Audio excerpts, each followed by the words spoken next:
नमस्कार. ठरलं तर मग ह्या मालिकेच्या आजच्या भागामध्ये आपण पाहत आहोत सायलीची चोर ओटी भरण्यात आलेली आहे. घरातले सगळे मेंबर तिथे हजर असतात. छान प्रकारे कार्यक्रम सुरू असतो.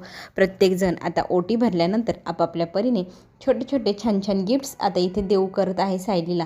अर्जुनने जे गिफ्ट दिले त्याच्यामध्ये खूप छान छान लहान बाळांचे फोटो आहे. ते फोटो पाहून सायलीला खूप छान वाटत असतं. सगळं आनंदीमय आनंदी असं वातावरण असतं. कोणाच्या पोटात दुखते, कोणाला काय होते, आपण ते तर तिथे पाहतोच आहे. नागराजचा मुलगा मात्र ह्या सगळ्या आनंदाच्या क्षणांना पाहून खूपच जळफळाट करत असतो. तर इथे प्रत्येकजण छान आपलं कार्यक्रम साजरा करत असतं आणि फोटो काढण्यामध्ये सगळेजण व्यस्त असतात.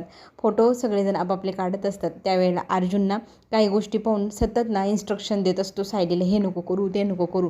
तर पूर्ण आजी म्हणते, अरे तू तुझ्या मुलाला काहीच खेळू देणार नाही, कारण ते मुलगा गाडी जरी घरातल्या खेळणीतलं खेळत राहिला ना, तरी तू त्याला म्हणाल का नको खेळू, नाही तर ॲक्सिडेंट होईल, तुला लागेल.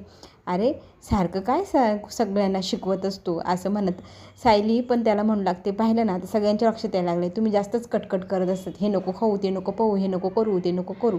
मग अर्जुन म्हणतो, मग मी काय करू? तर इथे सगळेजण म्हणतात, तू जरा जास्तच ओव्हर अशी काळजी घेत असते, एवढी नको रे काळजी घेऊ. मग सगळेजण हसू लागतात. आता सगळे कार्यक्रम संपल्यानंतर गप्पा गोष्टी करत असतात. तर अर्जुन सायली घाई गडबडीत कपडे वगैरे बदलून आलेले असतात. आणि ते म्हणतात की आम्हाला आज डॉक्टरकडे जायचे, अपॉइंटमेंट आहे, पण मध्येच हा कार्यक्रम निघाला म्हणून आम्ही अपॉइंटमेंट थोडी पुढे सरकवली. तर आमची अपॉइंटमेंट आम्ही लवकरात लवकर हॉस्पिटलमध्ये जाऊन आणि लवकर परत येतो. आणि मग इथे सगळ्यांना सॉरी असं म्हणत असतो आपला अर्जुन. आणि राकेशलाही तो सांगतो की राकेश, तुला भेटून खरंच खूप छान वाटलं, इतक्या दिवसांनी भेटलो आहे, पण आता आम्हाला हॉस्पिटलला जायचं, त्याच्यामुळे बरं का थोडी आम्ही रजा घेतो. तो म्हणतो हो नक्कीच चालेल. मग आता इथे सुमनाही म्हणते की आम्हाला भरपूर वेळ झाला, आल्या आम्ही डायरेक्ट इकडेच आलो, मी राकेशसोबत गप्पा गोष्टी पण केल्या नाही. मी म्हणते थोडा वेळ त्याच्याशी गप्पा गोष्टी करेल घरी जाऊन. तरी ते कल्पना म्हणते, आज आम्ही तुलाही आग्रह करणार नाही की इथे थांब म्हणून, कारण तुझा मुलगा इतक्या दिवसांनी आला आहे तर त्याच्याशी गप्पा मारायलाच पाहिजे. तर तुम्ही पण जा आता वेळेमध्ये घरी गेल्यावर फोन करा. तर इथे प्रतिमा म्हणते हो नक्कीच. आता तेही घरी निघून जातात. प्रत्येकजण आपापले रूममध्ये जातात. आता इकडे सायली आणि अर्जुन हॉस्पिटलला जिथे सल्ला घेण्यासाठी खरं तर सायली पोचली. सायकॅट्रिस्टच्या मदतीने तिला लहानपणी जे काही विसर पडला आहे ज्या गोष्टींचा, त्या गोष्टी तिला जाणून घ्यायच्या आहे. तर इथे ती डॉक्टरांना तिची सगळी हिस्ट्री जे काही आहे आत्तापर्यंत ह्या क्षणापर्यंत घडलेली एकूण एक माहिती त्या डॉक्टरांना सांगतात. आणि डॉक्टर आता ह्या सगळ्या गोष्टींवर विचार करून म्हणू लागतात की आपल्याला हे सगळं पॉसिबल आहे, फक्त आपल्याला आता मेंदूवर जोर द्यावा लागणार. सायली, तुला जितक्या गोष्टी आठवेल तितक्या आपण पुन्हा रिटेक करून पाहिजे आणि तुला आठवू लागल्या का तू त्या आठवायच्या. तुला असे सांगता येतात, तू करायला आली का करत पण असते, पण त्या गोष्टी तुला आठवत नाही. त्या सगळ्या रिपीट एखादी गोष्ट घडली ना, तर आपल्याला ती गोष्ट आठवते. तर आपल्याला हीच ट्रिक वापरून तुझं बालपण आठवायचं आहे. तर आपण जास्तीत जास्त प्रयत्न करायचा की जुन्या ज्या गोष्टी त्या पुन्हा पुन्हा रिपीट केल्या जाईल. तर इथे भरपूर अशा गोष्टी ज्या घडत आहेत, ज्या आहे त्या आठवत आहे. म्हणजे मी करते पण मला आठवत नाही की मी हेच केलेलं होतं, मी तेच केलं होतं. इथे ना सायली भाऊक होते. डॉक्टर मात्र म्हणत असतं की हे सगळं करणं शक्य आहे, तुम्ही घाबरू नका, मी आहे तुमच्या मदतीला.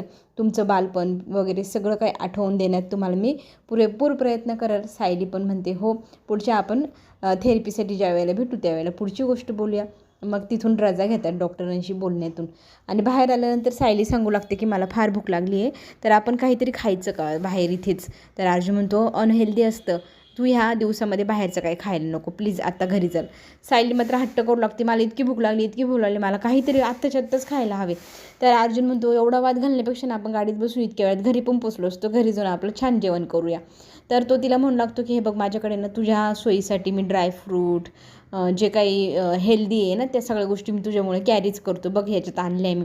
ती बास्केट काढतून ती सायलीकडे देतून खायत ना काजू बदाम हे ते सगळं. तर ती म्हणते की मला यातलं काहीच नको आहे, मला ना इथे एक थाळी भेटते ना हॉटेलची, ती खूप आवडते, तर आपण तिथे जाऊन खाऊया का. अर्जुन चक्क नकार देतो आणि वाद घालण्यातनं वेळ वाया जातो. मला भूक खूप लागली. तर सायली म्हणते बसा एकदाच्या गाडीत आणि मला न्या घरी आणि मला पटकन खाऊ घाला काहीतरी, असं म्हणत ती तन करते आणि गाडीमध्ये जाऊन बसते. आता घरी लवकर जायचं म्हणून अर्जुन काय करतो, जोरात असे फास्टमध्ये आता गाडी चालवायला सुरुवात करतो. आता इथे सायली गप्पा गोष्टी करता तिच्या जेव्हा लक्षात येतं ना गाडीचा स्पीड वाढला आहे, तर ती घाबरते आणि ती म्हणते अर्जुन प्लीज थोडा वेळ थांबा, मला इतकी भीती वाटते, मला हा स्पीड नको आहे. मग इथे सायलीच्या घाबरलेल्या ह्या पोझिशनला पाहून अर्जुन घाबरतो आणि गाडी थांबवतो. इथे ते दोघंजणं बोलतात की तुला खरं तर लहानपणी जर तू त्या ॲक्सिडेंटमध्ये जर असशील ना, रविराज काका आणि प्रतिमा आत्याचं झालेला, कारण रविराज काका सांगतात की त्यावेळेला मी गाडी जोरात चालवत होतो, म्हणजे हे सगळं त्याच दिवशी घडलेलं आहे ज्याच्यामुळे तुझ्या मनात भीती बसलेली. तुला कळते का ह्या सगळ्या गोष्टींचा अर्थ काय आहे? जर आपण हे जर पुन्हा रिटेक केलं किंवा पुन्हा जे घडलं तर तू ते सगळं आठवू शकशील ना? तरी ते सायली म्हणते हो खरंच, कारण जर मी तन्वी असेल आणि मी त्या क्षणाला त्या गाडीत असेल आणि मी हे सगळं ज्या वेळेला घडलं तर ते मी पाहिलेलं पण असेल, अनुभवलेलं पण असेल, मग मला त्या गोष्टी आठवत का नाही आहे? म्हणते ते सायली अर्जुनला म्हणते की खरंच मला त्या गोष्टी सगळ्या आठवायच्या आहे, मला खरंच असं झालं मी कधी तन्वी हे सगळं सिद्ध होईल. चला आता हे दोघंजणं घरी पोचतात. सायलीला इतकी भूक लागली आहे, अर्जुनना असं दुडू धावत जातो आणि त्याला तिच्यासाठी प्लेट आणतो. तिला प्लेटमध्ये भरा सगळं जेवण, मस्त भाजी पोळी कोशिंबीर अमुक धमुक सगळं काय लावतो, पण त्या प्लेटमध्ये सगळं उलटं पालटं लावलं. अर्जुन तिला सॉरी म्हणतो. सायली म्हणते अरे सॉरी बिरी काय नाही, काही पण दे मला चालेल, आत्ता एक क्षणाला इतकी भूक लागली, तू जिथे वाढशील तिथे मी खाऊन घेईन. तर ती जेवण करत असते आणि इकडे दुरूनच हे सगळं काय अस्मिता पाहत असते. अस्मिताने खरं ते खूप मिस केलं आहे एखाद्या नवरा बायकोचं हे जे नातं आहे ना, ही बॉन्डिंग आहे ना, ही प्रत्येकाला हवीशी वाटते. तू असो, मी असो किंवा अस्मिता का असो ना, पण आता आपल्याला असा प्रेमळ नवरा नाही आहे ह्या गोष्टीची खंत पण तिला आहे. तर कल्पना म्हणते की तू स्वतःला वाईट वाटून घेऊ नको. तर ती म्हणते मी मला वाईट वाटून नाही घेते, मला त्या दोघांतलं प्रेम, ती बॉन्डिंग आहे ना ती खूप आवडते. यांना दोघांना कधीच कुणाची नजर लागू नये हीच देवाकडे मी प्रार्थना करते.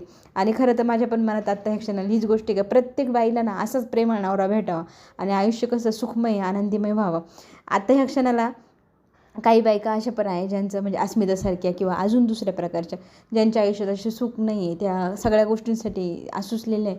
तर खरंच माझ्या तरी देवाच्या चरणी हीच प्रार्थना आहे की प्रत्येक व्यक्तीला प्रत्येक सुख भेटायला हवं. कल्पनासारख्या आया असतात त्यांना पण थोडी खंत असते, पण आता याच्यात काय करावं हा पर्याय तर शोधून पण भेटत नाही. काही गोष्टीत भेटतो, काही गोष्टीत नाही भेटत. चला त्या दोघींचं दुःख, त्या दोघी एकमेकींशी बोलतात नाही. आता ह्या प्रेमळशी जोडीला पण सगळ्यांना खूप छान वाटतं. आता इथे सायलीने विषय काढला आहे तो म्हणजे मी तन्वी हे सिद्ध करणारी एकमेव व्यक्ती होती ती म्हणजे मधुभाऊ. आता मधुभाऊ तर सांगू शकत नाही, पण दुसरी व्यक्ती कोण असू शकेल? तर अर्जुन म्हणतो जिने तुझा केस म्हणजे खऱ्या तन्वीचा केस आणला आहे तो मॅच पण झाला आहे प्रतिमा त्याच्या केसांसोबत. तर याचा अर्थ काय समजावं की प्रियाला माहिती आहे की खरी तन्वी तू आहे आणि ते कशावरनं ते तिलाच जाऊन विचारू असं म्हणत. आता सायली लगेचच आत्ताच्या आत्ता आपण जायचं म्हणजे जायचं प्रियाला भेटायचं इतका अट्टहास तिने केला आहे. अर्जुनने मात्र आता तो टाळाटाळ करण्याचा प्रयत्न केला आहे, कारण अर्जुनला माहिती आहे तिथे गेल्यानंतर प्रिया भस्कन बोलून बसेल की मी अश्विनच्या बाळाची आई होणार आहे आणि हे घरी कळेल, सगळ्यांना कळेल, सगळे इमोशनल होतील, मग तिला घरी आणण्याचा पुन्हा प्रयत्न केला जाईल, सगळ्या गोष्टी पुन्हा म्हणजे एकमेकात गुंथाडावच होऊन जाईल एक प्रकारे. तो गुंता होऊ नये किंवा आता इथे भावाने शपथ घातली आहे की ही गोष्ट घरी कोणाला कळू द्यायची नाही, त्या सगळ्या गोष्टींना पाणी फिरल्या जाईल ना. तर अर्जुन म्हणतो की नाही आत्ता नको, आपण नंतर कधीतरी पाहू. अर्जुन टाळाटाळ करतो. सायली मात्र हट्टाला पेटली, मला काही करून आत्ताच्या आत्ताच माहिती करून घ्यायचे, मला तिच्याशी बोलायचं म्हणजे बोलायचंच ह्या विषयावरती. चला बरं लगेच हात धुवून लगेच चला. बापरे इतकी घाई झाली तिची आणि अर्जुन मात्र टाळाटाळ करतोय. काय करावं तर डोकं लावतोय, काय करू म्हणजे मी ती टाळू शकतो. तो काय करतोय मुद्दाम टाईमपास हळूहळू जेवण, हळूहळू उठणं, हळूहळू बसणं, म्हणजे कसं आहे का ना भेटण्याची वेळ टळल्या जाईल आणि भेटण्याची वेळ टळली की म्हणजे आजचा विषय तरी मिटेल. आता आपण हेही पाहतोय की नागराजला भेटायला त्याचा मुलगा गेला आहे आणि ढासा एखादी पोर कशी रडते तसं तो रडत असतो आणि हा बिंडोक बाप आहे ना हे पाहून इकडं तिकडं काण्यावाण्यावानी पाहतो. अरे इमोशनल मुलगा जन्माला घातला आहे, अरे काय. चला आता त्या इमोशनल बावळट मुलाला तो म्हणतो की बाळा तू रडू नको, तुझं रडणं पाहून मला फार वाईट वाटतं. तर तो म्हणतो बाबा मी फक्त रडतो आहे, पण तुमची ही जेलमधली अवस्था पाहून मला जास्त वाईट वाटतं आहे. तर तो म्हणतो की जाऊ दे आता हे सगळं त्या सुभेदारांमुळेच झाले, खरं तर ती सायली आणि अर्जुन आणि ते दोघांमुळेच घडले हे सगळं. त्या दोघांना अशी अद्दल घडवणं, जन्माची अद्दल घडव. आता हे जन्माची अद्दल स्वतः घेत आहे की दुसऱ्याला घडवतं आहे हे आपल्याला पुढे पाहायला मिळेलच. आता इथे सायलीने मात्र इतका अट्टहास केला आहे ना, जायचं त्या प्रियाला भेटायला, जायचं म्हणजे जायचंच. तर आता त्याच्या हट्टापुढे ना अर्जुनने हट्ट आहे का वेग काय, तर तो मुद्दाम खाण्यात वेळ घालवतोय. थांब ना मी जेवतोय, किती घाई करते, मला निवांत जेवू दे गं असं म्हणत टाईमपास करू लागतो. सायली मात्र डोक्यावरच उभी, आवराना चला ना पटकन. अर्जुन मात्र आता पेचात पडला, काचरीत अटकला, आपण काय म्हणू शकतो ते म्हणा बुवा. अर्जुन काही करून टाळाटाळ करतोय, प्रेमाच्या गोष्टी करतोय. सायली म्हणते इतक्या महत्त्वाच्या क्षणाला तुला रोमॅन्टिकनेस सुचू राहिला का, पहिले जेवण आटप आणि चल माझ्यासोबत. इकडे आपण पाहतोय की आता नागराजने आता त्याची खेळी चालू केलेली आहे. त्याच्या मुलाचा एखाद्या बाहुल्याचा कसा वापर करा तसं वापर करायला सुरुवात केली. तर वकिली वापर तुझी, काही कर, मला ह्या जेलमधनं बाहेर काढ. तर एक क्षणासाठी तो हसतो पण नागराज आणि म्हणतो की तू जो वकील बनला आहे तो वकील बनवण्यासाठी जे खोटे मार्क आणले ना ते पण मीच विकत आणलेले, त्यामुळे तुला वकिलीतलं येतो का नाही ते पण माहीत नाही. तर तो म्हणतो बाबा माझ्याकडं वकिलीची डिग्री आहे ना, मी काहीही करील आता. त्या डिग्रीच्या जोरावरती अर्जुनला बी धडा शिकवल आणि तुम्हाला पण मी जेलमधनं बाहेर काढेल म्हणजे काढेलच. आता याने अशी शपथच घेतली, खोटा वकील. आता हा वकिली काय माजवणार आहे त्या कोर्टात काय माहिती. चला इकडे आपण पाहतो की सायलीची इतकी घाई आहे, अगदी बॅग बिग हातात घेऊनच बसली ती, मोबाईल एकदम तयार, चला चपला घालायला निघा. अर्जुन मात्र अजून मी जेवलोय, मला हात धुऊ दे, मी माझ्या रूममध्ये जातो, मी जरा कपडे चेंज करून येतो. सायली त्याला इतकी चिडते, मुद्दाम वेळ काढूपणा करताय का तुम्ही, असं त्याला विचारू लागते. जर असा वेळ काढूपणा करायचा असेल तर मला आत्ताच सांगून द्या, मी माझी एकटी निघून जाते. तर तो म्हणतो नको एकटी नको, येतोय ना मी येतोय. आता इथे सायली चिडली म्हटल्यानंतर सायली तडा निघाली आणि तिच्या मागे थांब मी पण येतोय म्हणत अर्जुन निघतो. तितक्याच समोरून कल्पना येते. कल्पना विचारते काय झालं, कुठे निघालात तुम्ही. आता कधी कल्पनाशी सायली खोटं बोललेली नाही ना, आज एकदम पद्धतशीर खोटं बोलते बरं का. आई मला ना खूप आईस्क्रीम खावाशी वाटते, तर मी ह्यांना म्हणते ते हे येतच नाही, मग माझी जाऊन आईस्क्रीम खाऊन येऊ का. मग कल्पना त्याच्यावरतीच रागवते, अरे ती 2 जीवाशी आहे, तिला आईस्क्रीम खावं वाटते, तिच्यासोबत जा ना. तर तो म्हणतो आता नको ना मम्मा, बाहेरचं कशाला खायचं, आपण उद्या घरीच बनवू, तू बनवली का तिला खायला दे. तर कल्पना म्हणते मूर्ख आहेस का, दिवस गेलेल्या बाईला जर आत्ता खाऊ वाटली तर आत्ताच द्यायची राहते, तुला नसेल द्यायची तर नाही सांग ना मग. तर इथे सायलीला घेऊन जायला आता स्वतः कल्पना सांगते की हिला आईस्क्रीम खायला घेऊन जा. आता इकडे पाहतोय आपण प्रियाची ना आता सोनोग्राफी करण्याची वेळ झाली, कारण तिची जे डॉक्टर आहे त्यांचं म्हणणं आहे की 3 महिने पूर्ण होत आले, तर बाळ कसं आहे, काय गर्भ कसं आहे ते पाहण्यासाठी आपल्याला हिला हॉस्पिटलला हलवावं लागेल. तर इथे हॉस्पिटलला हलवावं लागणार म्हणल्या लगेच प्रियाची टूप पेटली. म्हणजे आपण गाडीतनं बाहेर जाणार, बाहेर गेल्यानंतर मग आपण हॉस्पिटल, मग तिने लगेचच वकिलीन बाईचे पाय धरले. सरकारी वकील बाईला ती म्हणू लागते की माझ्या घरचे ना मला सहयोगच करत नाही, मला भेटायला पण येत नाही, माझ्या बाळाची बातमी पण त्यांच्यापर्यंत पोहोचलेली नाही. मला काय वाटतं की मी सोनोग्राफीची रिपोर्ट घेऊन त्यांना नेऊन दाखवावं, ते माझ्या विश्वास होतील. माझ्या सासूबाईंनी माझ्या ह्या जन्माला येणाऱ्या बाळांची जबाबदारी जरी घेतली ना तर खूप बरं होईल, ती मी त्यांच्यावर सोपवून देईल माझं बाळ, ह्यांना जेलमध्ये मला जन्माला नाही घालायचं, प्लीज माझ्यासाठी असं म्हणत त्या बाईच्या ती पाया पडते गडबडा. त्या बाईच्या पायावर लोळून हात पाय जोडून भीक मागती, तशी भीक मागून तिने ना आता इथे संधी मिळवली आहे. ती म्हणजे कोर्टाकडे आता तिची काय म्हणते अपील करणारे वकील की ह्या बाईला हिच्या घरपर्यंत 5-10 मिनटं भेटण्यासाठी जाऊ द्या. आता तिने विजय मिळवला समजा. तर ह्या सगळ्या गोष्टीतनं ती कल्पनापर्यंत स्वतः जाऊन पोचणार आहे, स्वतः जाऊन आता कल्पनाला सांगणार आहे की मी आई होणार आहे तुझ्या मुलाच्या बाळाची. चला इथून पुढे जो ट्विस्ट येणार तो पाहायला खरंच सगळ्यांना खूप आवडणार आहे. तो ट्विस्ट पाहण्यासाठी आपण पुन्हा भेटू, तोपर्यंत घेऊ छोटीशी विश्रांती, आपण पुन्हा भेटूया. धन्यवाद.